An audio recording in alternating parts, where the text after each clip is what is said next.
Okay, I thought I'd do another little update video. Getting on quite well lately, just as well. The van's got to be usable by Christmas. Firstly, obviously the bulkhead is now completely fitted. I'm pretty pleased with that actually. I think it looks pretty good. Across the doorway there will be a door that matches all of the rest of the doors. They're already been ordered for in here, and that will slide to the left. So it just, you know, creates a sort of sliding door. Cupboard above, just going to have a flick out a hinge on it, and obviously the lighting switches, lights are all in. Last time I did one of these I was fitting the electrics. Well, they are done, thankfully. I've just added a 240 volt socket in the wardrobe, and the little bit below it, that's another 12 volt socket. I thought it might be useful for charging stuff, things like that. Also, the fridge is sat in place, so it is wired up at the moment. It's coming out because I need to do a video on that and show how to swap the fans over in those, because it's really the worst part of the compressor fridges. The fans are a little bit noisy, and it's an easy thing to sort out. Control panel's all in.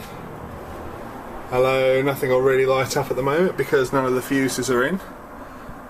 Basically that's covered by the same door. The door comes up to sort of about here as you go round. It just keeps everything out of the way. I've not got absolutely everything hidden, but most things are on that control panel. There are just a couple of bits around the corner, you'll see them soon. Beside all the switches, just got a water gauge, the gas gauge for the gas tank underneath the van, and it's just a very simple battery test thing, which I don't really need there anymore because I've got a NASA BM1 being fitted as well, but that's going around the corner as well. This cupboard isn't completely finished yet. It still needs to be Danish oiled, a bit of edging put in the front there. It's all routed out for it. Perspex door over the back there. TV bits therein, along with the bit for it, but it's not. I haven't pushed the aerial through yet, and I've got that little bit at the back to do. See how many wires are coming down there? There's hundreds. But I wanted this whole back completely removable, so if I do need to ever do some work on the electrics in the future, it'd be nice and easy to get to it. I mean, obviously I can change all the fuses and everything through that door there. That's why I've done it that way. Moving around, bathroom is pretty much done. I'm not getting too much of a great shot on here. I've done it so the toilet is emptied from the inside, mainly because I didn't want to cut more holes in the side of the van. We've got plenty of space to pull it out down here, so it's not really a problem. This cutout here, well, if I explain what the bathroom's done, I mean, this is the bathroom obviously. Got the shower mixer there. I just haven't put the bit on the wall yet. The shower isn't actually fixed down yet, which is why there's holes around it. The toilet and everything is all fixed in. I've just got to put that little panel in across there with some insulation, put the vent on the roof, and add the light, which is already, the wiring's all there for. So I mean, there's only a couple of hours work on this entire bathroom. People going past. Yeah, the reason I put the cupboard in is that you'll notice with the bathroom there is no sink in there. Now the reason I haven't put a sink in there is because I've had small vans before, and you try and cram too much in the bathroom, it just kind of makes them a bit unusable.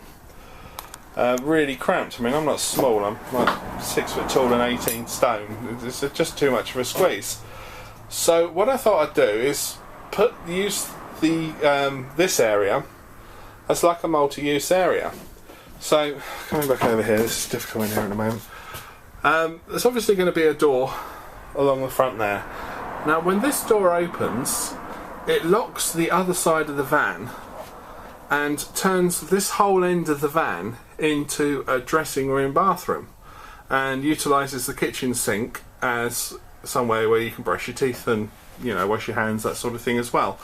The door will have a full length mirror on it, and this cutout here is a little cupboard for all your bathroomy bits. So it will protrude into the bathroom, sort of about that far, just not far at all, just far enough to get, you know, some more toiletries in, toothbrushes and all that sort of stuff. Have another door on it, same as below. And, you know, when you've got the bath, this area turned into sort of bathroom dressing room area, then it will have, you know, you'll have everything you want at hand. It's a bit difficult to imagine at the moment. Down the bottom, I will show you those because I like those. I don't know if the camera's picking them up. You see the little tiny silver round LEDs? I've put them in as night lights.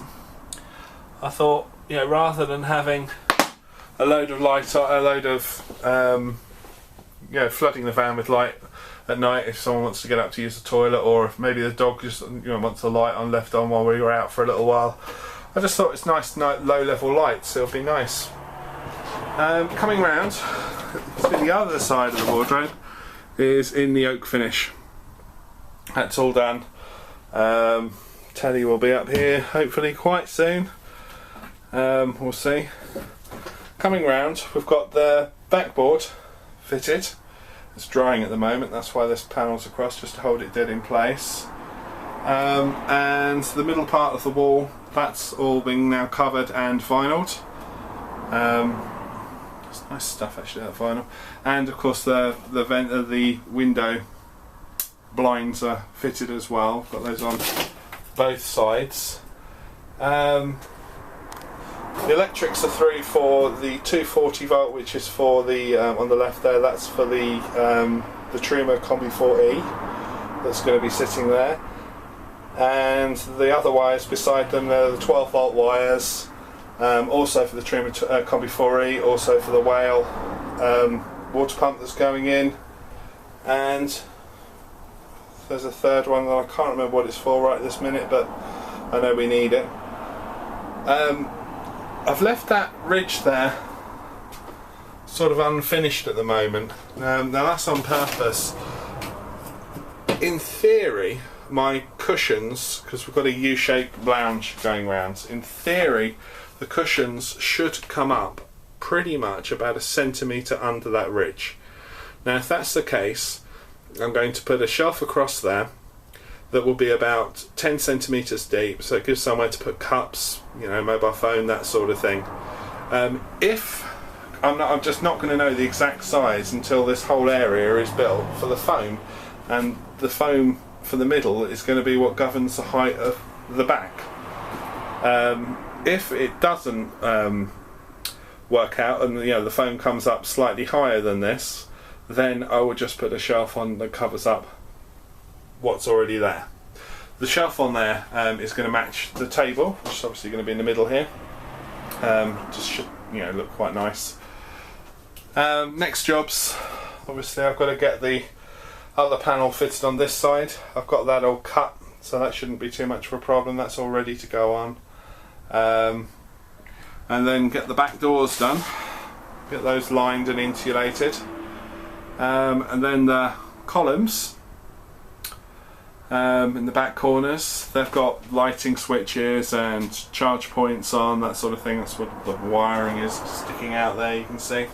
And then I think the next thing I'll do after that is get the wall units made up and ran all the way around. I think it'll be easier to do those before the bed is in place. I think if not, I'm just going to be tripping over it. I think that's about it for now. There's not much else I can think of at this minute. Yeah, I think I'll do. Cheers!